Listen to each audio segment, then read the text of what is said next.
Bienvenue ce soir en Anjou-Conférence. Nous n'avons rien lâché. Vous avez vu, malgré toutes les pressions que nous avons reçues pendant près d'une semaine, nous n'avons strictement rien lâché. Donc nous parlerons ce soir, comme prévu, des droits de l'enfant et de la PMA. Merci en tout cas à tous d'être venus et merci d'avoir tenu bon face aux intimidations. Et en particulier, il faut remercier évidemment, moi je ne suis qu'une pièce rapportée, mais il faut remercier évidemment les responsables de l'association du Cercle Anjou-Conférence d'avoir tenu bon, d'avoir été persévérants, mais aussi les conférenciers qui ne se sont pas laissés intimider et qui, dès le début, je dirais, des péripéties, ont bien dit que même si malheureusement la salle était fermée, ils viendraient quand même. Et donc c'est pour cela que nous avons une grande chance de les avoir ce soir. Alors moi, je vais vous exposer les enjeux juridiques de la question. Et je vais commencer par avouer pourtant que la PMA est tout sauf une question juridique. Je suis bien consciente que les enjeux sont avant tout des questions morales, des questions anthropologiques, sociologiques. Il y a beaucoup d'argent aussi. Et donc la dimension économique serait à creuser. Bon, et il faut reconnaître que le droit vient encadrer des choix qui sont faits avant et qui sont de nature politique.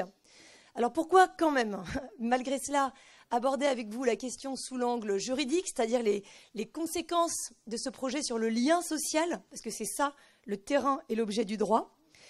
Eh bien, nous avons en tête que cette approche n'épuise pas la richesse du sujet, mais je pense que tout le monde doit un tout petit peu maîtriser le côté juridique, parce que dans le contexte que nous connaissons, de relativisme généralisé de tous les systèmes de valeurs, chacun pense qu'il veut, ce que vous pensez n'intéresse pas votre voisin, ce que vous pensez aujourd'hui aura peut-être changé d'ici demain, etc.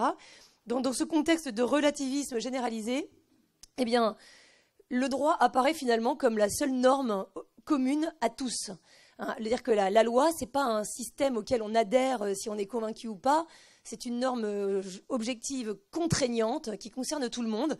Et donc, c'est le terrain de rencontre et de discussion privilégié, si ce n'est même le seul, avec nos contemporains et parmi eux, nos députés, nos sénateurs. Alors, je vais donc commencer par le droit et le droit en vigueur en quelques mots. Je rappelle qu'en droit actuel, la PMA poursuit un objectif thérapeutique. Donc, elle vise à éviter la transmission d'une maladie grave et de façon plus courante, à compenser une infertilité pathologique, médicalement diagnostiquée, dit le Code de la santé publique. En conséquence, ne sont concernés par la PMA que des couples composés d'un homme et d'une femme, vivants et en âge de procréer. Tout simplement parce que l'incapacité à procréer de tous les autres, les personnes seules, les couples de même sexe, les personnes trop âgées ou même carrément décédées, cette incapacité à procréer n'est pas pathologique et n'a pas vocation à être prise en charge par la médecine dans une perspective thérapeutique. Et puis, le modèle est inspiré aussi, bien sûr, par l'intérêt de l'enfant, parce que la loi garantit à l'enfant issu de la PMA une filiation cohérente au regard des exigences de la biologie pour la procréation des parents hommes et femmes vivants en âge de procréer au moment de sa conception. Alors, ce qui est revendiqué par certains, c'est la légalisation en France de la PMA dite pour les femmes, c'est-à-dire l'insémination par des donneurs de femmes célibataires ou de couples de femmes, des femmes qui ne souffrent donc pas d'une infertilité pathologique, mais qui veulent réaliser un désir d'enfant qui n'inclut aucun homme. Alors je vous rappelle qu'en juin dernier, le comité d'éthique a rendu un avis favorable, qu'il a reconduit le 25 septembre dernier. Non, ce n'était pas en juin dernier, c'était en juin 2017. En revanche, le 25 septembre dernier, il a reconduit son avis favorable dans sa contribution plus vaste à la révision de la loi de bioéthique. Mais je vous suggère, si vous en avez l'occasion, d'aller lire cet avis et de le faire circuler, parce qu'en réalité, il est extrêmement intéressant. Le comité d'éthique dresse la liste de tous les problèmes engendrés par la PMA, problèmes non résolus et qui demeurent, selon ses propres termes, des points de butée, et que, contre toute logique, eh bien, il n'en conclut pas moins à un avis favorable, sous réserve de trouver des conditions d'accès et de faisabilité. Donc, sous-entendu, si on arrive à résoudre les problèmes, actuellement, il n'y a aucune solution, et en fait, il n'y en a pas, avis favorable. Donc, bien sûr, ce qui est retenu, c'est l'avis favorable, mais il faut avoir en tête qu'en réalité, il est extrêmement réservé, et il y a des raisons pour ça. Alors, je vous rappelle qu'en 2018, on a connu les États généraux de la bioéthique, vous y avez peut-être participé. Et justement, alors que les sondages publiés avant les États généraux donnaient l'impression que les Français étaient majoritairement favorables à la PMA dite pour les femmes, les États généraux ont vu s'exprimer une écrasante majorité de Français en faveur du statu quo, c'est-à-dire hostile à toute extension de la PMA. Tout simplement parce que quand on prend la peine de comprendre de quoi il s'agit, de réaliser ce dont il s'agit, eh bien, on se rend compte que, en fait, PMA pour les femmes n'est pas du tout le titre adéquat, puisque ce projet a des conséquences graves sur les enfants et sur la société tout entière. Donc c'est pourquoi il importe que le législateur ainsi que les citoyens que nous sommes s'emparent de ce projet pour en saisir les enjeux afin que chacun puisse se prononcer en connaissance de cause.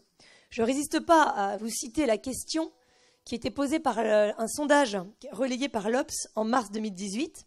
Donc je cite : « Êtes-vous favorable ou opposé à ce que l'on accorde aux femmes seules et aux couples homosexuels féminins le droit en France de recourir à la procréation médicalement assistée pour avoir un enfant ?»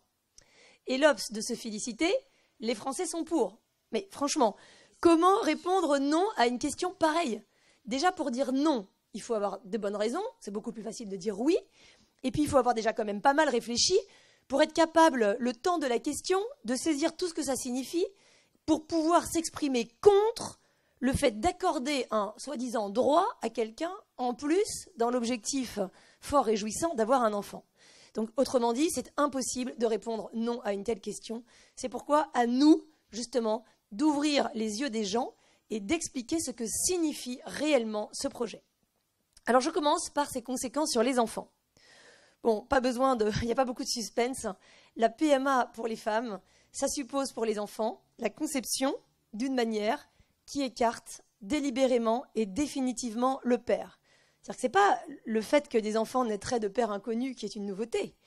La nouveauté, ce serait que ces enfants seraient interdits d'action en recherche de paternité par la loi. Donc interdits légalement de rechercher leur père. Alors, quel que soit l'amour qui est promis aux enfants et qui leur sera prodigué, ça, nul n'en doute, eh bien, cela réalise une grave méconnaissance de leurs droits. Et j'insiste sur le droit de l'enfant, parce que c'est ça qu'il faut rappeler à notre législateur, à nos députés. Donc concrètement, je vais citer un seul texte, c'est la Convention internationale des droits de l'enfant, qui a été adoptée dans le cadre de l'ONU, ratifiée par la France et qui a donc une force supérieure à la loi française. Et ce texte pose entre autres le droit pour l'enfant, dans la mesure du possible, de connaître ses parents et d'être élevé par eux. Alors comment est-ce qu'une législation qui organiserait la conception d'enfants interdit de connaître leur père et d'avoir un père pourrait être compatible avec ce droit de l'enfant? La Convention internationale des droits de l'enfant, elle a été super à la mode il y a quelques 15-20 ans. Et maintenant, c'est exactement le contraire. En fait, on s'est rendu compte que ce texte était très embarrassant. Et c'est pourquoi il est systématiquement passé sous silence, ou quand on ne peut quand même pas faire autrement que de se rappeler qu'il existe, on cherche à relativiser à tout prix sa portée. Et donc cette façon de relativiser la portée des droits de l'enfant, c'est ce qui se retrouve dans le langage courant. Donc je pense que nous avons intérêt à préciser ensemble la portée des droits de l'enfant en la matière. Alors, première façon de minorer, de relativiser les dégâts de la PMA sans père, on constate que la PMA sans père, finalement, ne serait pas la seule mesure du droit français qui met de côté définitivement les parents biologiques de l'enfant. Et on cite l'accouchement sous X et l'adoption plénière. Bon, mais la similitude n'est qu'apparente parce que, on va le voir, l'accouchement sous X et l'adoption plénière, ce sont des mesures qui interviennent dans l'intérêt de l'enfant. Or, nous parlons des droits de l'enfant. Et ces droits, ce sont des droits. Ce ne sont pas des obligations, sous peine de se retourner contre leur titulaire si l'enfant avait l'obligation de connaître ses parents et être élevé par eux, quelles que soient les circonstances. Donc il est possible que l'intérêt de l'enfant non seulement justifie, mais même parfois exige de la mise de côté des parents biologiques. Alors pour l'accouchement dans le secret, vous savez que c'est la possibilité offerte par la loi à une femme qui le désire de bénéficier d'une assistance médicale au moment de l'accouchement sans donner son identité. Donc de fait, l'enfant ne sait pas de qui il est né, il ne connaît pas l'identité de sa mère et par ricochet celle du père. Alors, cette mesure, elle poursuit certes de préserver la santé de la mère, mais aussi de préserver la santé et la vie de l'enfant qui sont en danger dès lors que sa mère ne veut pas être connue et qu'elle est donc prête à accoucher finalement n'importe où. Donc, elle vise à protéger l'enfant contre le risque d'infanticide, d'avortement ou de complications non prises en charge qui pèsent sur lui. Est-ce que la mesure est efficace? Moi, je ne sais pas. Il faudrait voir, peut-être que dans les pays qui n'ont pas d'accouchement sous X ou accouchement dans le secret, il n'y a pas plus d'infanticide. C'est possible. Donc, on peut discuter de la nécessité ou non de cette mesure, mais dans la mesure où elle poursuit l'intérêt de l'enfant, elle se justifie au regard des droits de l'enfant. Et d'ailleurs, la Cour européenne des droits de l'homme elle-même a validé la loi française sur ce point, justement en raison de l'intérêt de l'enfant qui la fonde. C'est pareil pour l'adoption plénière. Quand elle est prononcée, vous savez qu'elle fait définitivement obstacle à la filiation d'origine de l'enfant. Mais l'adoption est, elle aussi, une mesure qui intervient dans l'intérêt de l'enfant. Elle vise à donner à un enfant qui a été privé de sa famille d'origine par les malheurs et les aléas de la vie, une famille adoptive qui devient sa famille. Or, ceci n'est possible que si l'adoption est stable et définitive. Parce que si l'adoption est en permanence suspendue à la possible revendication d'une famille biologique, alors la famille adoptive, en fait, c'est une famille d'accueil. Et nous savons très bien que la famille d'accueil ne rend pas le même service à l'enfant. Donc, le parallèle entre la PMA et l'adoption n'a absolument pas lieu d'être. S'il y a vraiment un truc sur lequel je voudrais insister ce soir, c'est ça. C'est que l'adoption n'a jamais privé un enfant de quoi que ce soit, et certainement pas de ses parents d'origine. L'adoption intervient au profit d'enfants qui ont été privés, ça oui, de leurs parents d'origine, mais par les malheurs de la vie. Et l'adoption, elle arrive après, pour réparer cela. Au contraire, la PMA, donc qui efface le père, elle aurait pour effet de faire échec donc à la branche paternelle de l'enfant, mais pas dans l'intérêt de l'enfant cette fois-ci, pour satisfaire le désir d'enfant d'une femme ou de deux. Et c'est pourquoi elle est incompatible avec le respect des droits de l'enfant. Alors, faut vraiment bien comprendre ça, c'est que ce que l'adoption répare, la PMA le provoque. Elle met délibérément l'enfant dans la situation de ne pas avoir de père, de n'avoir qu'un seul parent, pour le rendre adoptable, pour fabriquer un enfant adoptable, c'est-à-dire disponible pour réaliser le désir d'autrui. Alors, autre façon de relativiser les dégâts de la PMA sans père, dire oui, bon d'accord, c'est pas comparable avec l'adoption, mais en tout cas c'est comparable avec la PMA avec donneur, qui est déjà pratiquée aujourd'hui.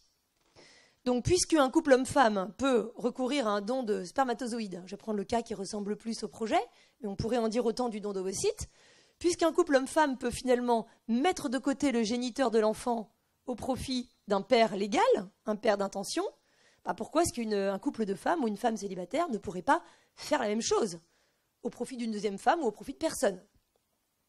Alors cela nous oblige à revenir quelques instants sur le don de gamètes, qui en effet organise la venue au monde d'un enfant dont la filiation est privée de son fondement biologique dans la branche concernée par le don. Donc s'il y a eu un don de sperme, le père légal n'est pas le géniteur de l'enfant. Alors est-ce que c'est un problème? Bon, a priori, il semble que non, parce que nous savons tous que la filiation, y compris juridique, ne se réduit pas à sa dimension biologique. Alors l'adoption, dont on a déjà parlé, en est le signe le plus visible, mais de façon beaucoup plus courante.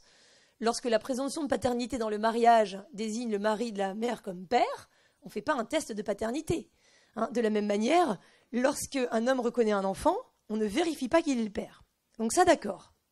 La filiation ne se réduit pas à sa dimension biologique. Bon. Est-ce que pour autant, on peut en déduire que le lien biologique serait tellement indifférent en matière de filiation qu'on pourrait en priver délibérément un enfant sans préjudice pour lui, sans injustice?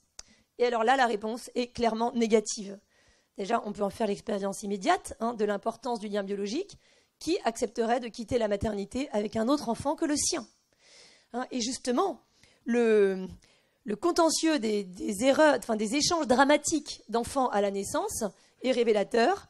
Je cite une seule décision, un jugement de grâce en 2015, qui a octroyé 400 000 € de dommages-intérêts à 2 jeunes filles qui avaient été échangées par erreur à la naissance. Bon, mais déjà à la naissance, on a bien plus que le lien biologique. Nous savons très bien que pendant toute la grossesse, c'est déjà mise en place la dimension symbolique de la filiation, la dimension vécue. Alors je vais prendre un exemple un peu plus explicite. C'est le cas des erreurs au cours des processus de PMA. Vous avez un couple en processus de PMA, donc qui veut un enfant. Ils veulent un enfant plus que tout. Et malheureusement, la femme est inséminée avec les gamètes d'un autre homme que son mari, ou alors elle se voit implantée un embryon qui vient d'un autre couple. Alors que se passe-t-il ? Le couple attend un enfant qui n'est pas issu de ses gamètes. S'il est vrai que la filiation est indifférente en matière de filiation, il n'y a pas de problème. Eh bien justement, il y a un problème, c'est que ce couple attaque l'hôpital en justice et la justice reconnaît un préjudice. En quoi consiste ce préjudice ? Ils attendent un enfant, c'est ce qu'ils voulaient. Le préjudice, c'est que l'enfant ne leur est pas relié biologiquement. Et le préjudice est tellement réel qu'il semble que dans la totalité des cas, les couples préfèrent avorter. Donc, si le fait d'attendre un enfant qui n'est pas issu d'eux caractérise pour ces couples un préjudice tel qu'ils préfèrent carrément ne pas avoir d'enfant du tout, est-ce que c'est pas un peu léger de décréter par ailleurs que pour l'enfant, lui, ça devrait être indifférent d'avoir comme parents ses parents biologiques ou d'autres personnes? Est-ce que la mise à l'écart de lien biologique ne pourrait pas être compensée par la levée de l'anonymat? C'est une proposition de certains. Alors voyons voir. Les enfants échangés à Grasse, dont je vous ai parlé, elles ont eu la levée de l'anonymat. On leur a donné l'identité des familles respectives dont elles étaient issues. Et pourtant, il est resté 400 000 € de dommages-intérêts. Le couple en processus de PMA qui subit une erreur, est-ce que vous pensez qu'il va s'estimer satisfait avec la levée de l'anonymat? Bon alors, l'enfant que vous attendez, excusez-nous, on s'est trompé. Bon déjà, ça va être un enfant de couleur, donc c'est un peu pour ça qu'on vous le dit au passage. Mais ne vous inquiétez pas, c'est pas grave. On va vous dire, on va lever l'anonymat, on va vous dire de qui viennent les gamètes ou de qui vient l'embryon. Non, ça marche pas comme ça. Et d'ailleurs, le couple dont viennent les embryons, c'est pareil. Imaginez que le médecin leur dise « Alors écoutez, désolé, vos embryons, on n'en a plus, mais on les a implantés chez quelqu'un d'autre, mais rassurez-vous, on va lever l'anonymat. On va vous dire chez qui vos embryons ont été implantés. » Évidemment que les couples ne sont pas satisfaits avec l'information liée à l'identité des intéressés. Alors, encore une fois, est-ce que c'est pas un petit peu léger de considérer que pour l'enfant, finalement, l'information relative à l'identité de son géniteur, ça devrait lui suffire? En 1994, c'était la première loi de bioéthique. Avec pas mal de naïveté quand même, le législateur a autorisé le don de gamètes en voulant croire que pour les enfants, avoir comme père leur géniteur ou un autre homme serait indifférent et que seul importait pour les enfants d'avoir été désirés et d'être aimés. Bon, aujourd'hui, la première génération des enfants issus du don est adulte et ces jeunes qui ont été comme promis aimés et désirés. Aucun ne se plaint d'un manque d'amour. Eh bien, il nous explique que ce n'est pas si simple et qu'être issu de quelqu'un, quand bien même on l'appellerait donneur, eh bien, ça n'est pas sans intérêt. Donc, la légèreté déjà permise par la loi actuelle avec le don de gamètes est problématique. Et une problématique d'un point de vue technique, notamment au regard des droits de l'enfant.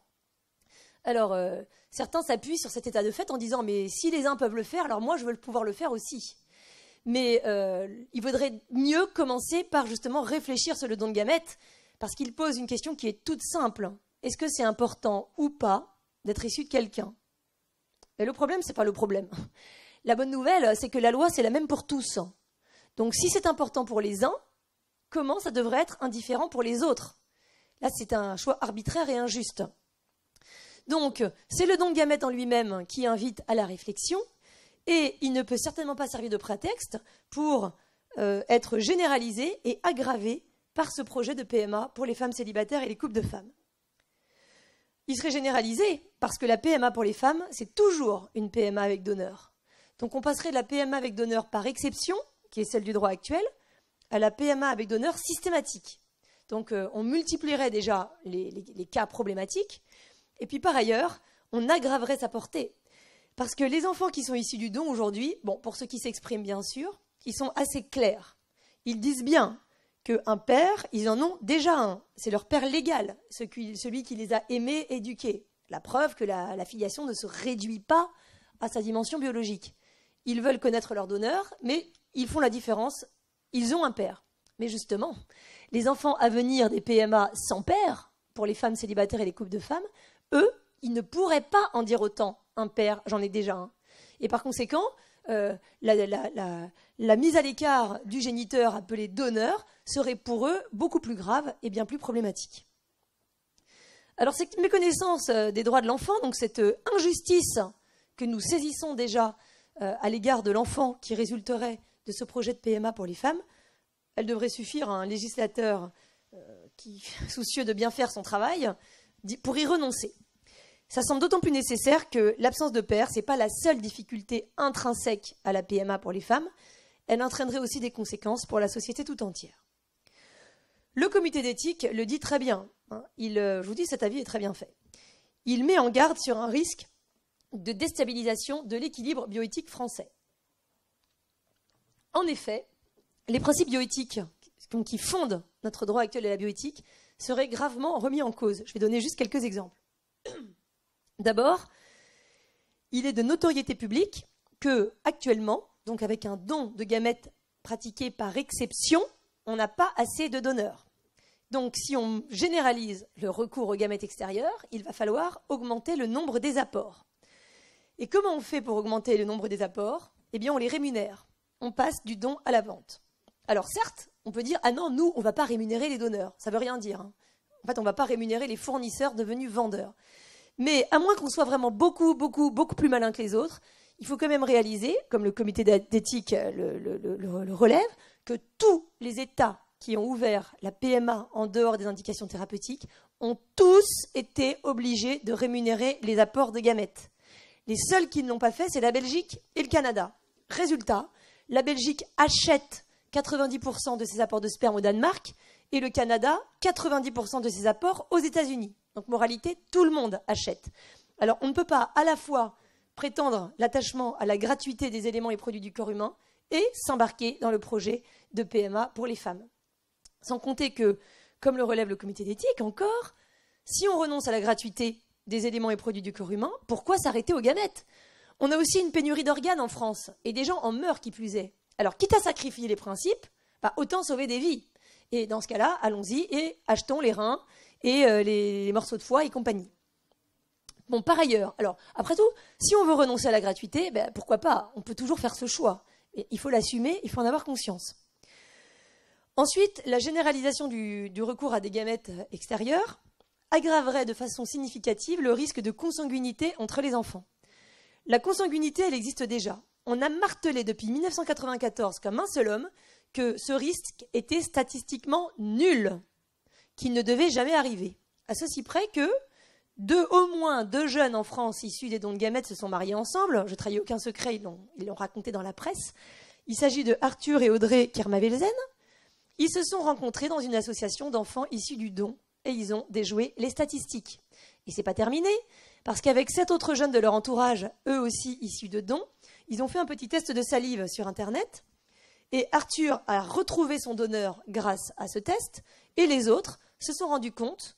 Alors Audrey et son frère se sont rendus compte qu'ils étaient issus du même donneur. Bon, jusque-là, à la limite, tout va bien.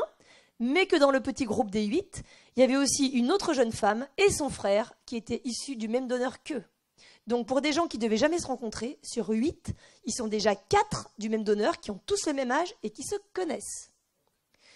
Alors, dans ce contexte, on sait très bien que la généralisation déjà du don va accroître le nombre d'enfants issus des dons et surtout le nombre d'enfants issus des mêmes donneurs devenus vendeurs parce que la rémunération encourage les fournisseurs à multiplier leurs apports puisque cet apport est devenu pour eux une source de revenus. Bon, pour finir avec les principes bioéthiques, il y en a d'autres, hein, mais je vais en citer un autre seulement. Il faut encore réaliser que la PMA pour les femmes, ça signifie l'abandon du critère thérapeutique actuel que j'ai exposé en introduction. Parce que ces femmes célibataires ou en couple de femmes, elles ne souffrent pas d'infertilité pathologique. Donc si on renonce à cet objectif thérapeutique, à ce qu'on appelle le verrou thérapeutique, ça veut dire que la PMA est ouverte non seulement aux femmes célibataires et aux couples de femmes, mais surtout à tout le monde, y compris les couples hommes-femmes fertiles, qui sont numériquement les plus nombreux et qui constituent la cible réelle du grand marché de la procréation qui veut se mettre en place. On constate que partout, dès que le verrou thérapeutique est levé, eh bien, l'industrie de la procréation s'empresse de proposer aux couples fertiles des prestations sur mesure pour choisir tel ou tel enfant selon leur projet. Parce que dès qu'on prend la peine de dépasser l'objectif officiel de permettre aux gens d'avoir des enfants, on se rend compte que la PMA entretient des rapports très ambigus avec l'argent. En 2 mots, les actes de PMA sont réclamés par des patients très demandeurs et qui sont prêts à supporter toutes les contraintes pour avoir un enfant. Ils sont d'autant plus prêts que les actes de PMA sont tous intégralement pris en charge à 100% par l'assurance maladie.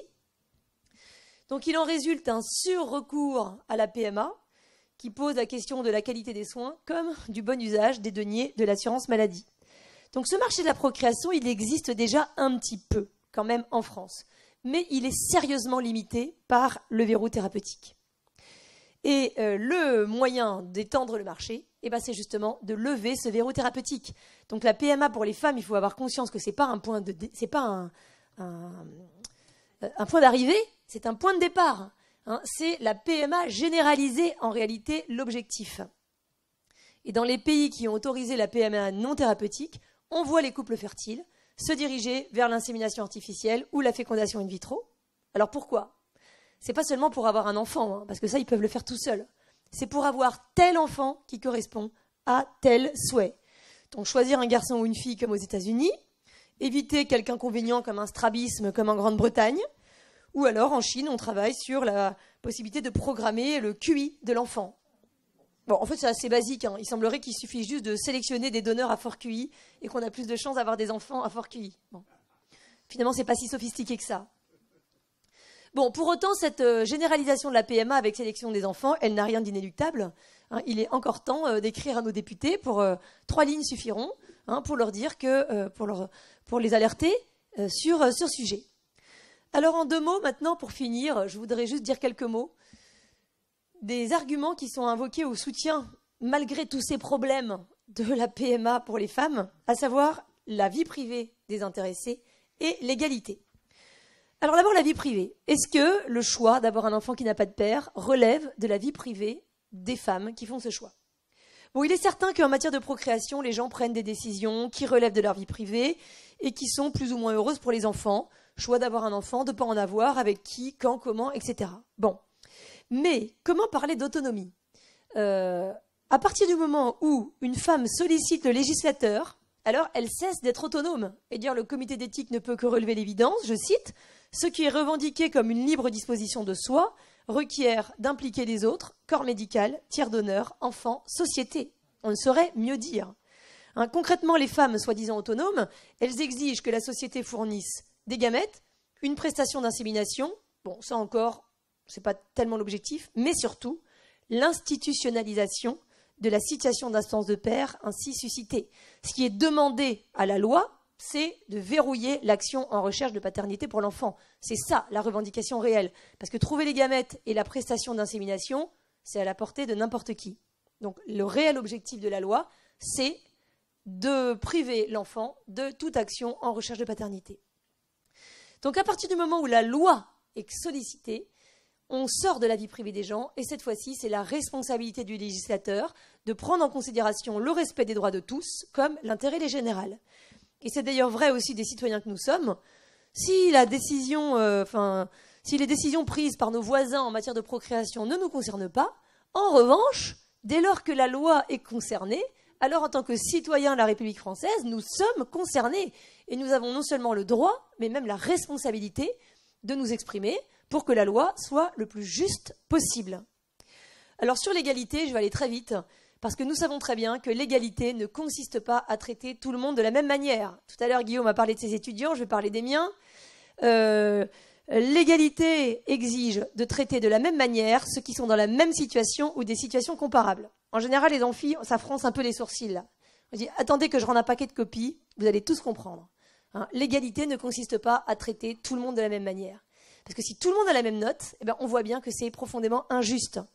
Et au regard de la procréation, le Conseil d'État l'avait déjà dit dans son rapport en juillet 2018, il vient de le redire dans une décision du 28 septembre dernier, les couples formés d'un homme et d'une femme sont, au regard de la procréation, dans une situation différente de celle des couples de personnes de même sexe. Il n'y a rien de nouveau, c'est le b.a.-ba du principe d'égalité, mais enfin, il faut le rappeler. Alors en conclusion, est-ce que les Français qui se pensent favorables à l'ouverture de la PMA aux couples de femmes et aux femmes célibataires seraient toujours du même avis si on leur posait la question un petit peu plus précisément? Pensez-vous que la loi doive organiser la conception d'enfants privés, délibérément et légalement de père? Voulez-vous que la loi française organise la vente et l'achat des gamètes et autres éléments et produits du corps humain? Voulez-vous que la procréation artificielle devienne un mode habituel de procréation et de sélection des individus? Puis j'en ai pas parlé parce qu'on ne peut pas parler de tout, mais on pourrait rajouter une question aussi. Quelle est la pathologie que vous voulez dérembourser? Parce que pour financer les PMA, il va falloir dérembourser quelque chose. Donc qu'est-ce qu'on arrête de prendre en charge? L'hypertension artérielle? Le diabète? Le handicap? Voilà, il va bien falloir faire un choix. Alors justement, un sondage IFOP réalisé en septembre dernier à la demande de la Manif pour tous a révélé une chose qui n'était pas une surprise. À la question « Pensez-vous que l'État doit garantir aux enfants nés par PMA le droit d'avoir un père et une mère ?» Eh bien, 82% des Français répondent oui. D'où l'intérêt de poser la question de façon complète. Bon, je vous rappelle que le président du comité d'éthique, M. Delfrécy, avait ouvert les états généraux de la bioéthique avec une question quand même entre nous un peu grandiloquente. Quel monde voulons-nous pour demain? Bon, nous avons envisagé juste un seul point à l'ordre du jour, la PMA. Et je pense que la question n'a vraiment rien d'exagéré. Il s'agit vraiment de savoir de quel monde nous voulons pour demain. Alors tous, au boulot. Merci beaucoup. Alors, je vais vous parler d'un aspect un peu différent, qui est un peu le déroulé des événements depuis plusieurs mois. Autrement dit, faire un point de la situation à ce jour. Où est-ce qu'on en est sur ce front de la PMA? Et Aude nous a remarquablement parlé du fond. Alors d'abord, un petit rappel très important. Contrairement à ce que nous entendons dans les médias à peu près matin, midi et soir, la PMA sans père n'est pas une promesse d'Emmanuel Macron. Ce n'était pas dans son programme de la présidentielle. Il n'y a pas un mot sur la PMA. Si on fait programme présidentiel Emmanuel Macron en marche, on tombe sur le document, il n'y a pas un mot sur la PMA. Ça a été mis sur le site internet plus tard, au moment des législatives. Ça, c'est un point extrêmement important. Alors, en revanche, effectivement, c'est vrai, on connaissait, au moment de la présidentielle, son opinion personnelle. Il avait indiqué dans un certain nombre d'interviews, d'ailleurs, au dernier moment dans la campagne, tout à coup, il est allé chercher un électorat. Il a évoqué son opinion personnelle favorable. Mais son opinion personnelle, il l'a toujours précisé, souligné. Donc il y a une petite distance qu'il avait mise dans cette prise de position. Et il a toujours posé deux conditions dans toutes ses interviews. La première condition était d'abord un avis positif du Comité consultatif national d'éthique, le CCNE, et la deuxième condition était l'existence d'un large consensus.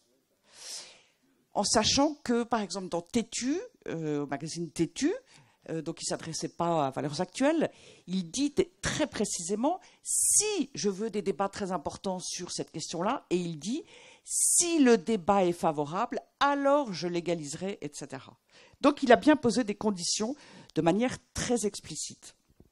Et de fait, il a pris un engagement, alors celui-ci répété, avec beaucoup d'insistance pendant toute sa campagne, c'est de vouloir rassembler les Français. Et quand on a commencé un peu à parler de la PMA sans père, avec une déclaration de Marlène Schiappa il y a un peu plus d'1 an, tout de suite des articles sont sortis dans la presse en soulignant le fait qu'il ne veut pas diviser la société. Alors en plus, c'est un peu de votre faute, il n'a pas du tout envie de vous revoir dans la rue, ça c'est clair. Et les médias le soulignent d'ailleurs régulièrement. Alors, comme il voulait l'existence d'un large consensus, Emmanuel Macron, il a une méthode un peu particulière. Je crois que dans son esprit, ça voulait dire des débats. Et il semblerait que, pour lui, une fois qu'on a débattu, voilà, on a pu parler, on est content, et puis on passe à l'étape suivante. Dans son esprit, il n'y a pas forcément de lien entre le débat et la suite. Mais néanmoins, il a effectivement fait organiser par le CCNE des États généraux de la bioéthique qui ont eu une très grande importance, enfin une très grande ampleur par le nombre de réunions publiques qui ont eu lieu partout en France. Tout le monde a pu participer, qui voulait, même si ce n'était pas tout à fait simple d'avoir les informations. En tout cas, nous, on s'est chargé de faire savoir comment participer le plus possible. Et il y a eu aussi un site internet de consultation, etc. Et donc la notion, je reviens à la notion du débat dans l'esprit d'Emmanuel Macron. Rappelez-vous, pendant la campagne électorale, cherchant encore un électorat, il a dit « Les sympathisants de la Manif pour tous ont été humiliés ». Et donc, dans son esprit, quand on peut parler dans un débat, alors tout va bien, on est content, et ça suffit. Et donc, vous avez observé aussi qu'il est allé au Bernardin, il est allé au Vatican, il en a fait beaucoup, et machin, etc. Et dans son esprit, visiblement, l'opposition à la PMA sans père se réduit aux catholiques. C'est-à-dire qu'il faut être un peu irrationnel, je crois que c'est quelque chose comme ça dans son esprit, un petit peu irrationnel pour être opposé. Donc il réduit aux faits religieux ou à la pensée religieuse. Il ne voit pas que ça concerne en réalité tous les Français, quelle que soit leur philosophie, religion, conception, parti politique, etc. etc. Voilà, donc c'est pour ces raisons qu'il a voulu des débats réellement importants.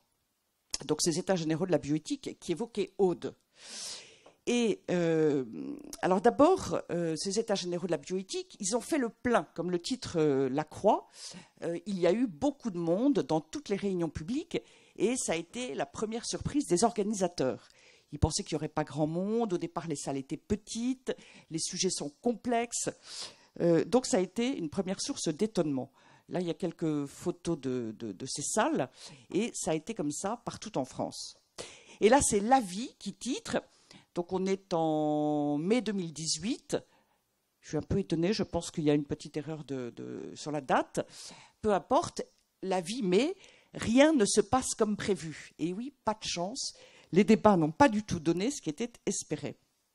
Et effectivement, comme vous le voyez ici, les médias ont tous constaté, ils sont venus à un certain nombre de réunions, et ils ont constaté, alors ça ce sont leurs termes à eux, que les anti-PMA montent au créneau, disent-ils, les anti-PMA très mobilisés, les anti-PMA en force. En fait, factuellement, ce qu'ils ont constaté, c'est qu'il y avait une opposition très large à l'idée de la PMA en l'absence de père pour l'enfant. Et ce qui est intéressant, c'est que tous les médias l'ont constaté, y compris Mediapart, y compris Le Monde, c'était incontestable et c'est sorti dans la presse en faisant en plus les unes de la presse. Donc on en est arrivé à la fin de cette période des États généraux de la bioéthique. Le professeur Delfraissy, président du CCNE, fait une conférence de presse et il dit, très important, et il dit il n'y a pas de consensus sur la PMA. Alors, moi, ça me rend dingue, parce que non seulement il n'y a pas consensus, mais en fait, la réalité, c'est qu'il y avait consensus contre la PMA. Mais compte tenu de la position, de la condition posée par Emmanuel Macron, qu'il soit dit dans la presse, il n'y a pas de consensus sur un plan politique, c'était fondamental. Donc, absence de consensus. Et ça, c'était une étape déjà extrêmement importante. Il est de notoriété publique, incontestablement, que ce fameux consensus n'existe pas. Alors, bien sûr, il parle de noyautage. Alors, le professeur Delfraissy n'ose pas tout à fait le dire comme ça, mais c'est à peu près tout comme. Le fait est que la demande de PMA d'extension de la PMA a été littéralement inexistante dans ces États généraux de la bioéthique. Et je vais même vous montrer les vrais résultats, puisque le CCNE, dans son rapport, n'a consacré que 20 pages en tout et pour tout à la question de la procréation. Et nous avons, nous, la Manif pour tous, eu la politesse, j'allais dire, de lire l'intégralité des arguments qui ont été exprimés, postés, votés, likés, etc., sur la consultation en ligne. Il y a eu plusieurs centaines de milliers de votes, il y a eu plusieurs dizaines de milliers de participants, il y a eu plusieurs dizaines de milliers d'arguments qui ont été exprimés dans la colonne pour ou dans la colonne contre. Alors nous avons tout lu, de même que nous avions suivi toutes les réunions publiques et lu l'intégralité des textes de toutes les auditions. Et et nous avons d'autant plus tenu à le faire que le CCNE, sur le site internet en ligne, avait, pour ceux qui ont participé, appelé à voter, appelé à argumenter pour ou contre, appelé à créer des propositions et appelé à liker.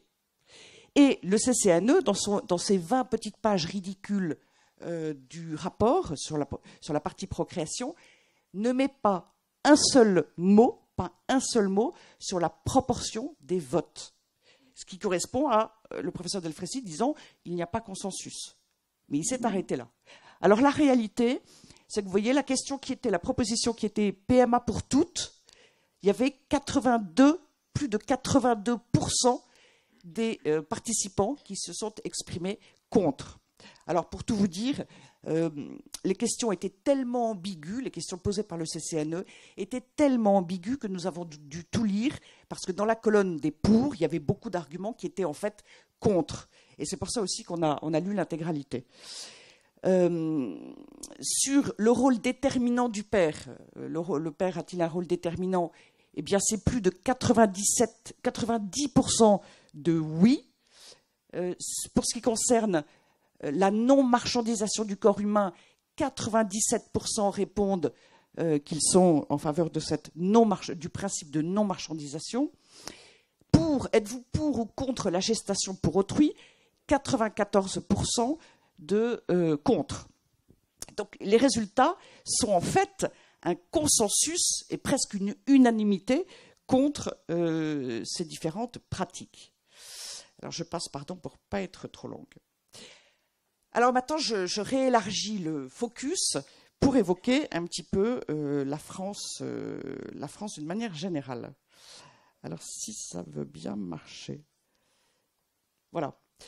Alors, j'ai sorti cet article du Monde qui date d'il y a peu de temps, il est du 27 septembre 2018. Le Monde, pour la première fois, le 27 septembre, donc c'est tout récent, a publié une tribune opposée à la PMA sans père et évoquant le risque de l'ubérisation de la reproduction. Effectivement, puisque un enfant n'aurait pas de père, l'idée, le projet, c'est de lui attribuer une double filiation maternelle, ce qui est évidemment une filiation fictive, une filiation aberrante. Et puis si on dit que l'enfant peut avoir une double filiation maternelle, il peut aussi bien avoir une double filiation paternelle, et puis aussi de père de mère, de père une mère, etc. Dans ce cas-là, on a démoli la filiation, en réalité, et dans ce cas-là, on ouvre la porte à n'importe quelle possibilité, puisqu'on n'est plus que dans la volonté, dans le projet, et non plus dans le réel de l'humanité. Donc voilà, Le Monde qui vient à nouveau, hier, de publier une nouvelle tribune très intéressante contre la PMA sans père. Slate.fr, qui est un site internet qui a été créé par Jean-Marie Colombani, qui est un ancien directeur du quotidien Le Monde, publie aussi assez régulièrement des textes qui s'interrogent et qui posent de vraies bonnes questions sur cette question de la PMA sans père. Donc, ils évoquent là ce que disait Aude tout à l'heure, la pénurie de sperme et d'ovocytes, l'inégalité entre les enfants, toutes questions bien réelles. Pardon. Ça, c'est un article du Figaro qui avait repris, il y a déjà quelques mois, c'était au printemps, qui avait évoqué le fait, et c'est là où je voulais en venir, que certes, plutôt dans les sensibilités de droite, parce que plutôt de sensibilités conservatrices, on sait qu'il y a une opposition. Mais cette opposition à la PMA sans père, elle existe aussi du côté gauche. Elle existe aussi au centre. En fait, elle existe partout, de manière très transversale. Et ça, c'est quelque chose qui est nouveau. Ça dépasse plus encore que des sujets comme le mariage, les clivages politiques. Et vous voyez, le Figaro reprend, cite Sylviane Agacinski, dont vous avez bien sûr entendu parler, la philosophe, José Bové, un certain nombre d'autres personnalités de gauche. Il y a quelque temps, je ne sais pas si vous avez vu, Charlie Hebdo a publié un dossier entier contre la PMA sans père. Charlie Hebdo. Un dossier très intéressant. Et Charlie Hebdo vient là, il y a quelques jours, de republier à nouveau un édito contre la PMA sans père. Et donc, tous les gauchos se sont étranglés parce qu'ils sont Charlie. Et là, ils n'ont plus de réponse. Ils sont tout d'un coup beaucoup moins Charlie. Et d'ailleurs, on parle beaucoup moins de Charlie Hebdo depuis quelque temps. Ça, c'est José Bové. José Bové est un écologiste cohérent, puisque bien sûr, si on crée littéralement une procréation alternative, c'est-à-dire que si on ouvre la PMA pour les couples de femmes et les femmes seules, par définition, elles auront tout recours au don de sperme et à l'intervention technique. Donc ça devient littéralement une procréation alternative, technique, médicale. Et José Bové, en écologiste cohérent, est opposé d'ailleurs, en l'occurrence, à toute forme de PMA et à la GPA. Et lui ose le dire, parce que le fait est qu'un certain nombre d'écolos, dont Noël Mamère, sont opposés, mais n'osent pas forcément le dire. Du côté des médecins, donc les écolos sont divisés, mais le discours public est pro-GPA-PMA. Et on sait, pour être allé regarder de très près, qu'en fait, ils ont eu des votes en interne avant la campagne pour la présidentielle et des votes qui étaient à 49-51. Mais le discours officiel reste très, très, très pro, à l'exception de quelques-uns. L'Académie de médecine et le Conseil de l'ordre. Vous avez dû entendre parler sans doute du fait que le Conseil de l'ordre s'est exprimé en faveur de la PMA sans père il y a quelques jours à l'Assemblée nationale et en plus là a publié cette prise de position. Alors cette prise de position elle est scandaleuse. D'abord, il n'y a pas eu de consultation d'aucune sorte des médecins, premièrement. Deuxièmement, il y a eu un sondage auprès des médecins sur les positions des médecins qui était paru dans le quotidien du médecin au printemps et qui montrait une opposition très large à la PMA sans père. Et dans l'autre sens, l'Académie de médecine a pris position de manière argumentée et très intéressante contre la PMA sans père. On voit en tout cas que le monde médical est divisé. On voit là aussi l'absence de consensus. Mais curieusement, on constate que l'avis du Conseil de l'ordre, on en a beaucoup parlé, l'avis de l'Académie de médecine n'a guère fait de... Je me suis aperçu que beaucoup de médecins eux-mêmes n'étaient pas au courant. On n'en a pas beaucoup parlé. Je passe un peu au côté politique. C'est un titre du mois de juillet, non même pas, 1er octobre 2018, pardon. Les députés de La République En Marche s'écharpent sur la PMA. Je poursuis de cette manière-là pour vous montrer à quel point le sujet divise et le sujet n'est pas du tout consensuel et il ne l'est nulle part. Il ne l'est même pas au sein de La République En Marche et vous savez qu'il ne l'est même pas au sein du gouvernement où plusieurs positions coexistent. Alors, Jacqueline Gouraud, Jean-Baptiste Lemoyne, Gérald Darmanin, un certain nombre de personnes très opposées à la PMA sans père n'en ont pas reparlé depuis 1 an et quelques et restent absolument silencieux. Donc on ne sait pas ce qui va se passer, bien sûr, mais disons que, vu du point de vue d'Emmanuel Macron, c'est pas si simple du tout, loin s'en faut. Alors du côté du public, Aude a parlé des sondages, donc je vais aller extrêmement vite. Vous avez tous entendu parler du fameux sondage, des fameux sondages qui prétendaient que les Français étaient contre. Et puis, quand on pose la question différemment, de manière beaucoup plus concrète, on arrive à ce que citait Aude tout à l'heure, 82% pensent que l'État doit garantir à l'enfant né par PMA le droit d'avoir un père et une mère. Alors ce que je dis maintenant aux journalistes d'ailleurs, c'est qu'en fait les enfants nés par PMA ont les mêmes droits que tous les enfants. C'est pas parce que la PMA existe qu'on peut l'instrumentaliser au détriment de l'enfant. On a tous un père et une mère, on n'a pas le droit d'en priver certains parce qu'on a la possibilité par la technique de le faire, de l'effacer. Et cette proportion de 82% est intéressante parce que figurez-vous qu'au mois de janvier dernier, on avait déjà fait poser cette question-là par l'IFOP. Eh bien, en janvier 2018, c'était 64% de Français qui pensaient que l'État doit garantir à l'enfant né par PMA le droit d'avoir un père et une mère. Autrement dit, cette proportion, elle a beaucoup augmenté. Et ce que je voulais vous faire observer, je vous demande pardon, c'est que ça rejoint ce que je vous ai montré tout à l'heure. Dans le contexte des États généraux de la bioéthique, rappelez-vous, pour la PMA pour toutes, entre guillemets pour toutes, 82% exprimaient leur opposition. Et cette cohérence entre toutes les modalités de consultation, dès lors que les questions sont posées de manière sérieuse, un peu approfondie, un peu détaillée, etc., on retrouve ce consensus en fait extrêmement large contre. Alors pardon, il y a eu un petit... ça a ripé. Et maintenant, je vous ai montré quand même que ce n'était pas une promesse d'Emmanuel Macron, Je vous ai montré que non seulement il n'y a pas consensus, mais le consensus est extrêmement, enfin, est plutôt presque unanimement opposé. Je vous ai montré aussi que ça divise très profondément, partout, sans aucune exception. J'ajoute que toutes les institutions, là ces jours-ci, les institutions prennent la parole les unes contre les autres, quelle que soit leur position, au final, elles constatent toutes les mêmes conséquences. Ce sont ces conséquences que nous dénonçons tous ensemble et que nous prévoyions depuis 2012. Et puis tout d'un coup, tout le monde est d'accord avec nous. C'est merveilleux. Alors après, il faut en tirer les conséquences. Mais d'ailleurs, Libération, en avril dernier, 2018, a publié un éditorial en mettant « La manif pour tous avait raison sur tout ». Alors évidemment, Libé s'en réjouit. C'est tout le drame.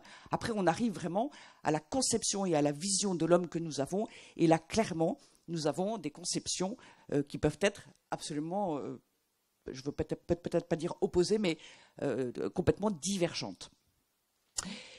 Alors, la situation d'aujourd'hui, ça c'est un article du Monde d'il y a quelques jours, et vous voyez que le Monde dit que c'est un dossier politiquement risqué pour Emmanuel Macron.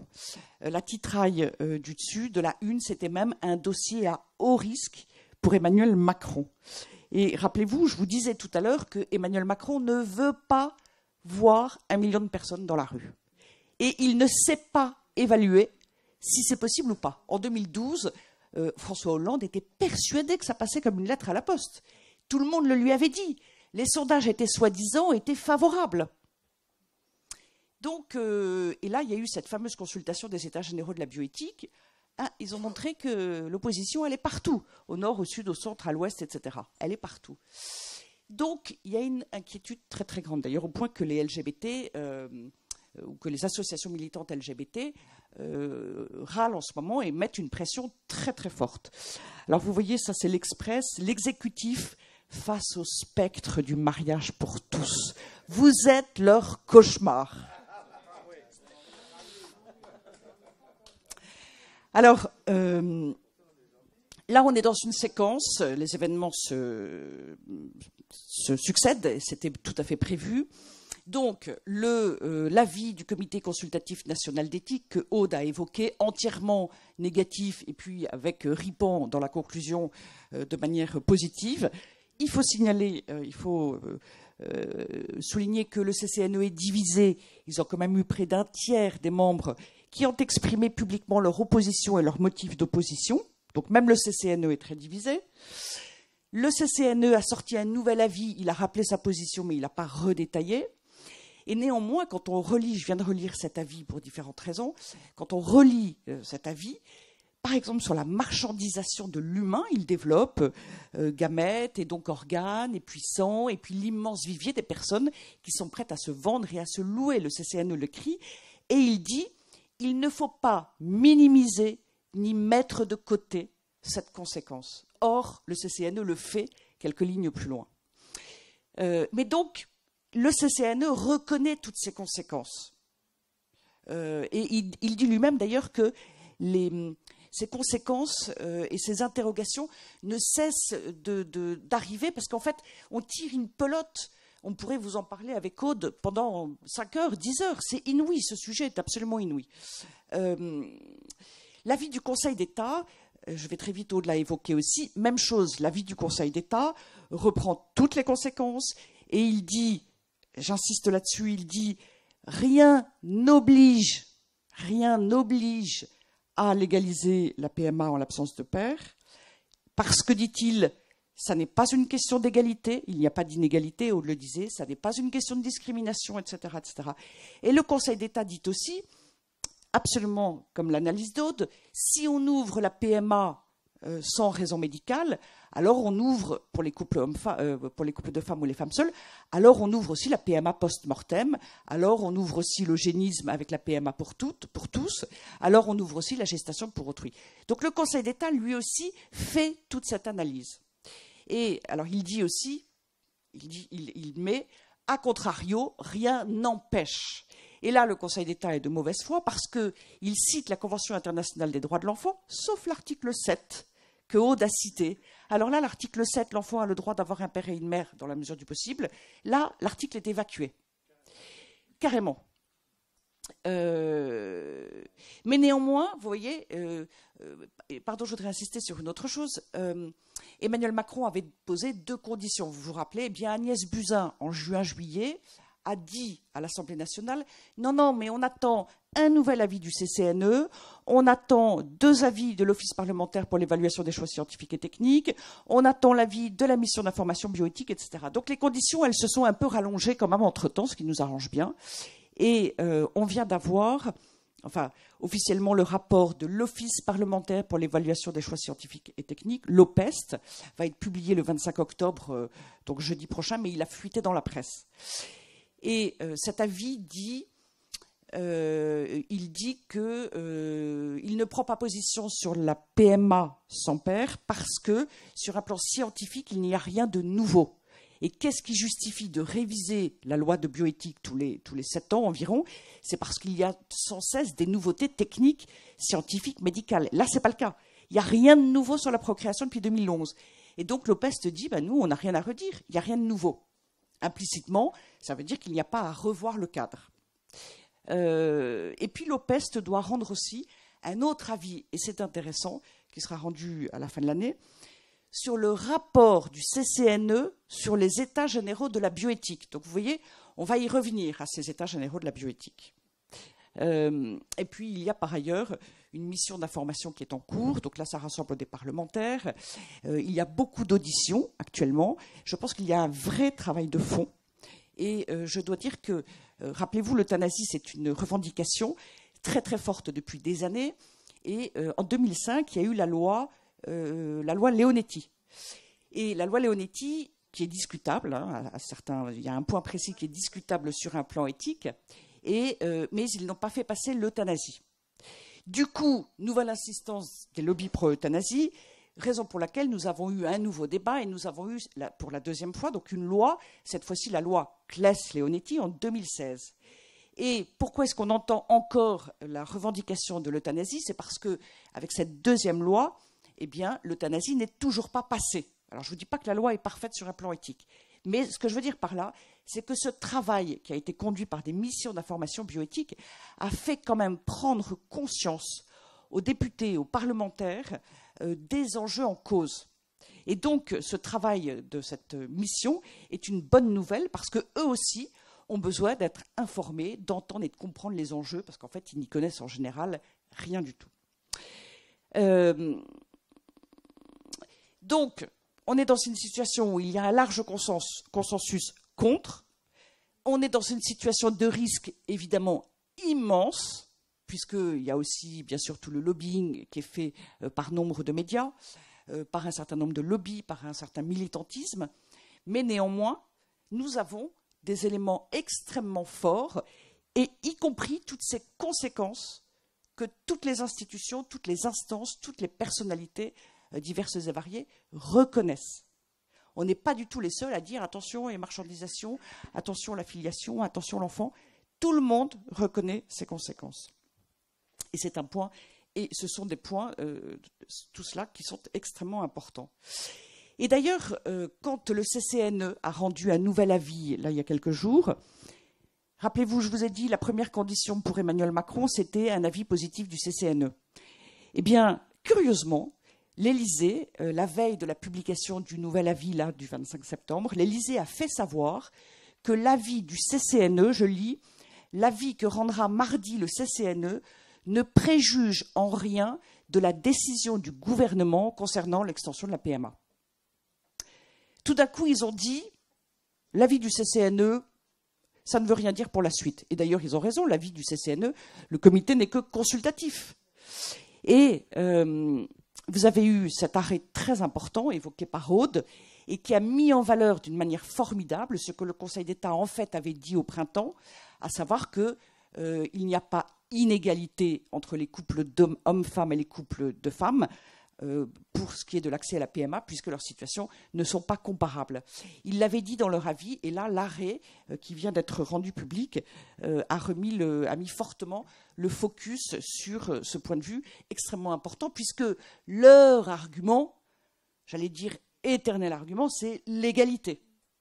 Donc c'est très très important, et maintenant on peut répondre systématiquement, y compris dans les auditions, y compris dans tout ce travail qui est à mener sans cesse, que non, l'égalité, on balaye, et puis on passe à autre chose de plus sérieux. Alors, pour terminer, un appel à l'action pour tous. Nous sommes tous les ambassadeurs du bien commun. Nous sommes tous et nous avons tous un rôle à jouer pour les générations à venir. J'ajoute même que quand on dit qu'on pourrait étendre la PMA à des femmes seules ou aux couples de femmes, ça revient à dire qu'un père, ça n'a pas d'importance. Ça revient évidemment à dire qu'un père, c'est secondaire. Ça revient aussi à dire, et c'est pour ça aussi c'est l'une des nombreuses raisons qui font qu'on est tous concernés dès aujourd'hui, parce que ça revient aussi un peu à dire aux enfants, aux ados, aux jeunes d'aujourd'hui, eh bien que leur père n'est pas important. Ça consiste quand même à dire que c'est secondaire. Ils n'ont pas à se préoccuper à la limite de ce que leur dit leur père quand on voit les difficultés qu'on peut avoir dans l'éducation de nos enfants. Dans le contexte actuel, Bruno Darry dit toujours, le général dit très souvent, les parents sont les grands aventuriers du XXIe siècle. Et il a raison, ça a toujours été une aventure, mais je pense que les choses sont encore plus difficiles. Désavouer ou décrédibiliser d'une certaine manière leur père auprès des enfants, c'est gravissime. Donc je reviens à ce que chacun peut faire. Il y a des actions à mener qui peuvent vous prendre 3 minutes, qui peuvent vous prendre 3 heures, qui peuvent vous prendre beaucoup plus de temps, chacun selon ses possibilités. Bien sûr, on est souvent très débordé. En termes d'action de communication, vous pouvez, il y a plusieurs choses. Vous pouvez par exemple devenir actif sur Twitter. C'est pas très compliqué et Twitter permet de débattre, permet d'intervenir, permet de répondre. Twitter, on est formé en 3 minutes et Twitter est très suivi par les médias et par les politiques.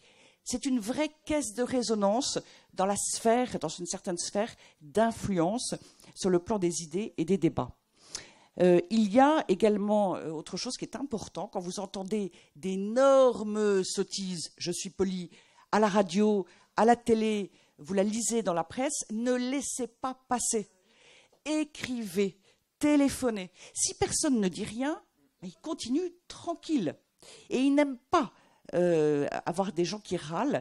Et vous avez sans doute déjà entendu, une personne qui écrit représente 100 personnes qui sont mécontentes de la même manière. Et donc, ne vous dites pas, un courrier ne changera rien. Il faut le faire face à des énormités, il faut intervenir. Alors, il y a un autre type d'action. Il y a des équipes de la Manif pour tous. Il faut tracter. Le président de Publicis, il y a quelques années, disait que, vous allez voir où j'en viens, que l'Église catholique avait un moyen absolument inégalé et extraordinaire de communication, qui sont les feuilles de chou paroissiales. Elles se répandent partout, elles vont extrêmement loin et les gens les lisent. Eh bien, un tract, c'est un peu la même chose. C'est pas nouveau, c'est pas ce qu'il y a de plus moderne, mais c'est ce qu'il y a de plus efficace.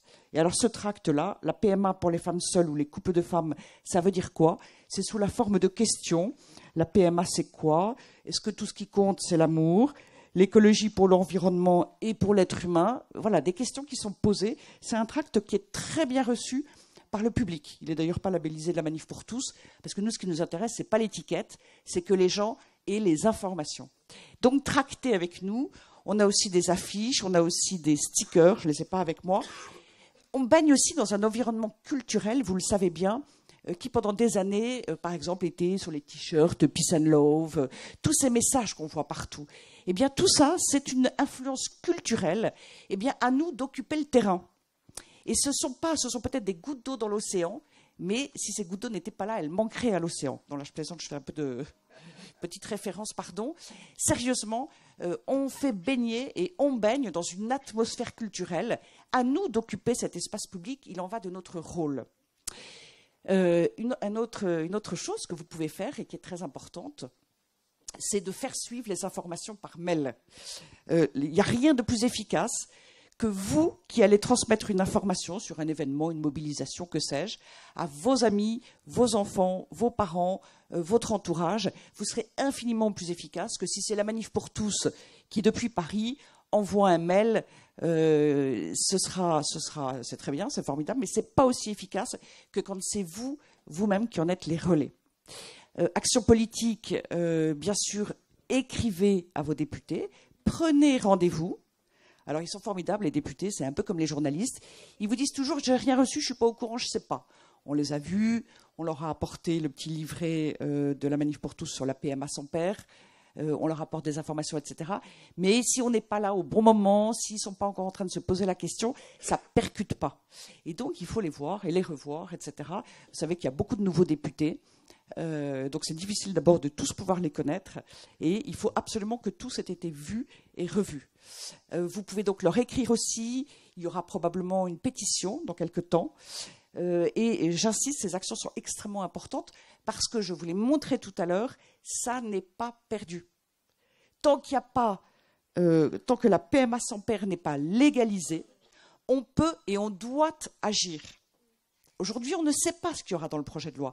Les médias tentent de nous faire croire, les médias ou les lobbies, ou certains lobbies, que c'est inéluctable, c'est la marche de l'histoire, c'est le sens de l'histoire. Eh bien non, ça ne l'est pas. Et je vois parfois un peu de découragement. Alors un petit rappel d'ailleurs, si nous en sommes à cette bataille encore de la PMA sans père, c'est que depuis 6 ans, vous avez empêché la légalisation de la PMA sans père. Vous avez remporté des victoires. Et vous en avez remporté un certain nombre. Voilà, donc il faut vraiment prendre, j'allais dire, son bâton de pèlerin. Et à propos de bâton de pèlerin, il est possible qu'effectivement, nous ayons à remettre nos chaussures de marche. C'est une possibilité. Nous saurons dans les jours ou les semaines qui viennent. Mais on se retrouvera peut-être tous très nombreux. Voilà, je vous remercie beaucoup de votre écoute.